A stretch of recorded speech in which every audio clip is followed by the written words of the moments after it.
Hello प्यारे बच्चों, आज हम क्लास 6 का 4 चैप्टर वस्तुओं के समूह बनाना के कुछ क्रियाकलापों को करेंगे। पहले हम वस्तुएं और पदार्थों को समझने की कोशिश करते हैं। वस्तुएं जैसे आपके आसपास बहुत सारी वस्तुएं होंगी, पेन, कॉपी, खिलौने, जग, बर्तन। ये सब किन किन पदार्थों से बनी हुई है।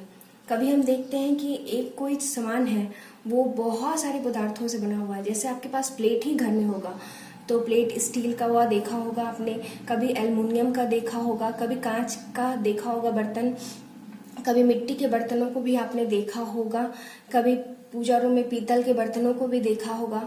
इसका मतलब एक वस्तु प्लेट को हम कितने ही पदार्थों द्वारा बना सकते हैं। कांच, लकड़ी, धातु, पेपर, बांस, मिट्टी, प्लास्टिक और भी अनेक प्रकार के पदार्थों से इन सबको हम बना सकते हैं। वैसा ही एक उदाहरण हम यहाँ देखते हैं, जैसे खिलौने। तो बच्चों, आप सभी ने अपने घर में खिलौने देखेंगे। कभी कुछ खिलौने कांच के होते हैं ना, कभी कुछ खिलौने धातु के बने होते हैं, कभी कुछ खिलौने लकड़ी के बने हुए होते हैं, वहीं कभी कुछ खिलौने पेपर के बने हुए होते हैं। पेपर की नाव, पेपर के एरोप्लेन, पेपर की डॉल, कितने सारे तरीके। कभी कुछ खिलौने मिट्टी के बने हुए होते हैं, कभी कुछ प्लास्टिक के।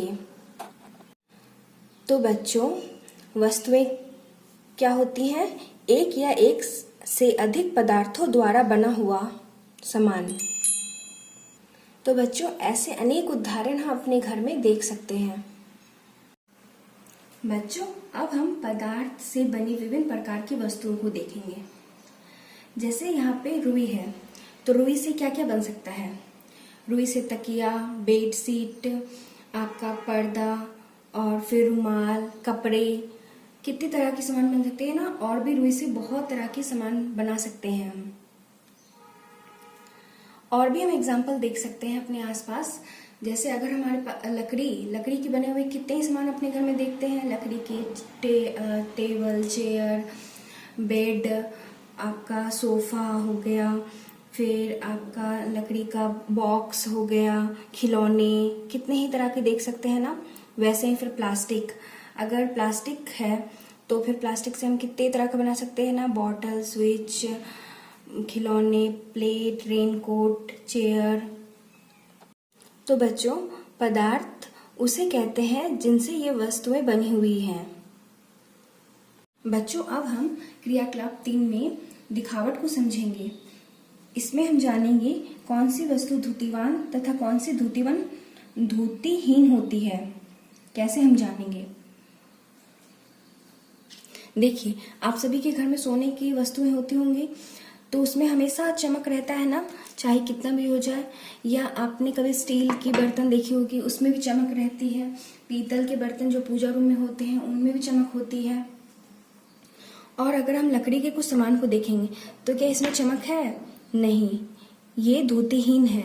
वहीं ये सब धुतीवान है क्योंकि इनमें चमक है। बच्चों, इन सभी वस्तुओं के पृष्ठों पे चमक होता है, इसलिए इन्हें धुतीवान पदार्थ कहते हैं। इसके कुछ उदाहरण आप देख सकते हैं। लोहे की कील जब नई नई होती है तो कितने उसमें चमक रहते हैं। या कॉपर के आपके तार हो गए, तांबे के बर्तन हो गए, एल्युमिनियम के बर्तन, आप या सोना या चांदी का उदाहरण भी आप देख सकते हैं अपने घर में। उसमें हमेशा चमक बनी रहती है ना। या जब कुछ धातु ना जब पुराने होते हैं तो वो अपना चमक खो देते हैं। जैसे आपने महसूस किया होगा, लोहे के कोई भी चीज हो तो वो धीरे धीरे उसकी चमक खोते जाती है। देखिए, जैसे मेरे पास ये कांटी है, तो ये जब पुराना हो गया तो इसमें जंग लगना स्टार्ट हो गया, और जब ये नया रहता है तो इसमें चमक रहती है। इससे हमें यह पता चलता है कि कुछ धातुएं अपनी चमक खो देती है जब वो वायु और नमी, इसमें वायु का प्रभाव पड़ा और जब ये पानी के संपर्क में आया तो इसके कारण इसकी चमक खत्म हो गई। ऐसा आपने अपने घर में बहुत सारी वस्तुओं को देखा होगा। जब कोई बर्तन पुराना हो जाता है तो वो धुतीहीन हो जाता है।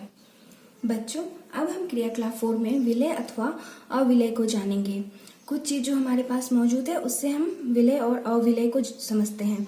देखिए, चीनी, नमक और ये आपके पेंसिल के छिलके। आप भी ये करके समझ सकते हैं कौन सा घुलनशील है और कौन सा अघुलनशील पानी में। बच्चों देखिए, पहले जब हम नमक इसमें मिलाते हैं, चीनी मिलाते हैं, फिर नमक भी मिला देते हैं, देखते हैं क्या ये दोनों घुल जाता है। हाँ बच्चों, तो देखिए जब हमने इसे मिलाया तो इसमें नमक और चीनी पूरी तरह मिल गया। चलिए अब हम शहद को मिला के देखते हैं क्या शहद मिलता है।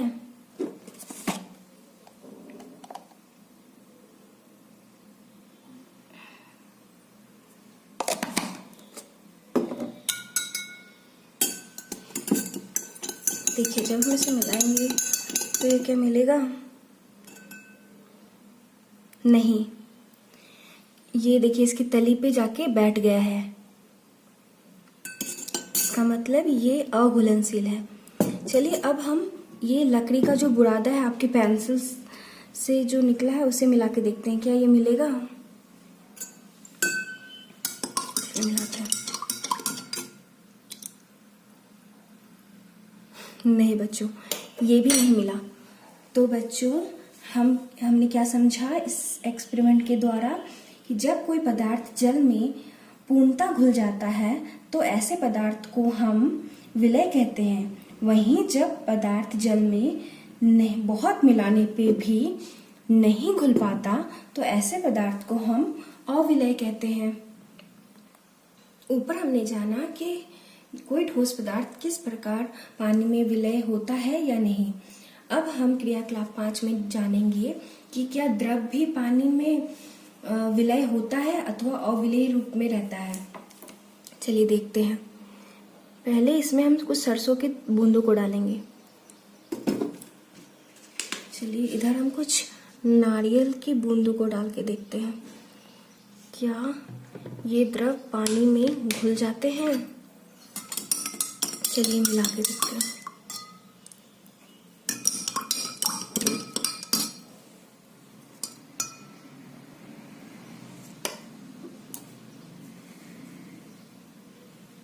क्या आप इन द्रवों को देख पा रहे हैं? हाँ, ये नहीं घुल रहे हैं। ये पानी के ऊपर एक सतह बना लिए हैं। देखिए, इसका मतलब कुछ द्रव भी ऐसे होते हैं जो जल में अविलय होते हैं।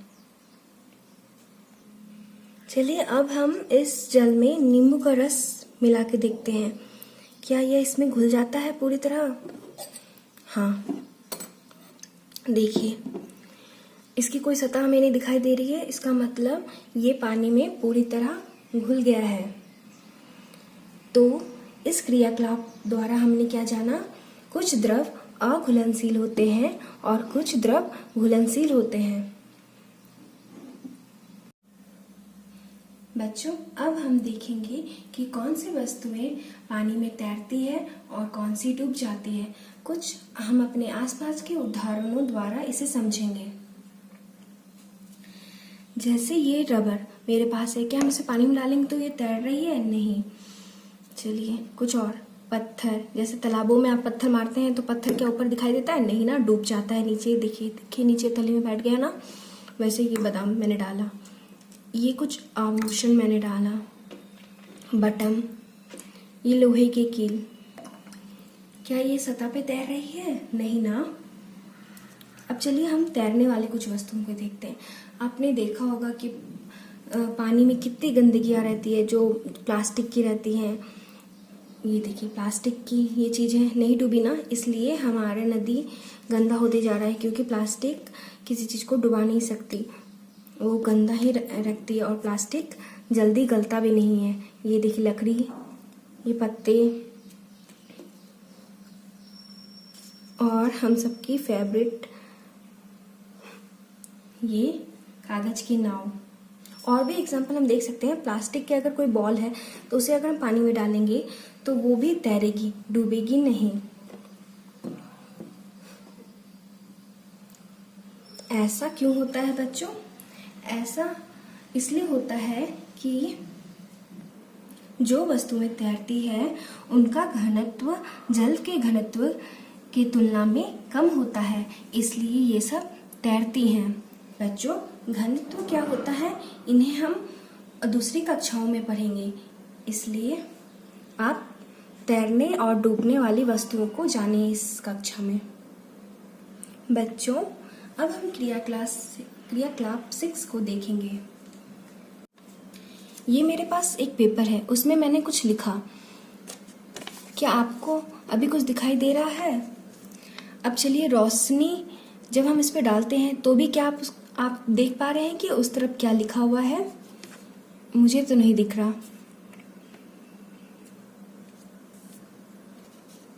चलिए, अब हम इस पेपर पे थोड़ा सा तेल, मक्खन, घी कुछ भी लगा के देखते हैं।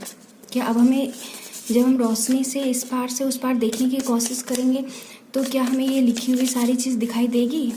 चलिए, हमने इस पे लगा दिया। अब हम देखने की कोशिश करेंगे।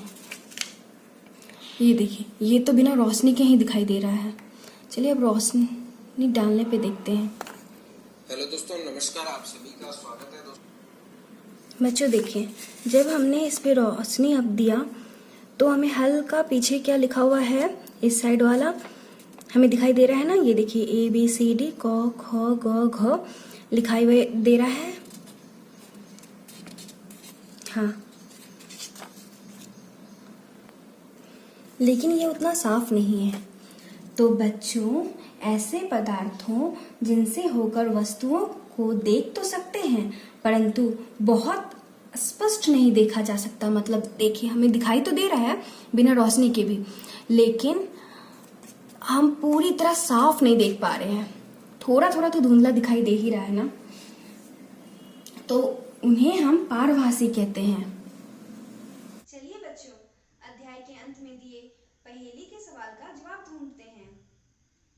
मैंने रूम को अंधेरा कर दिया, टॉर्च को जलाकर उसके ऊपर अपना हाथ रखा।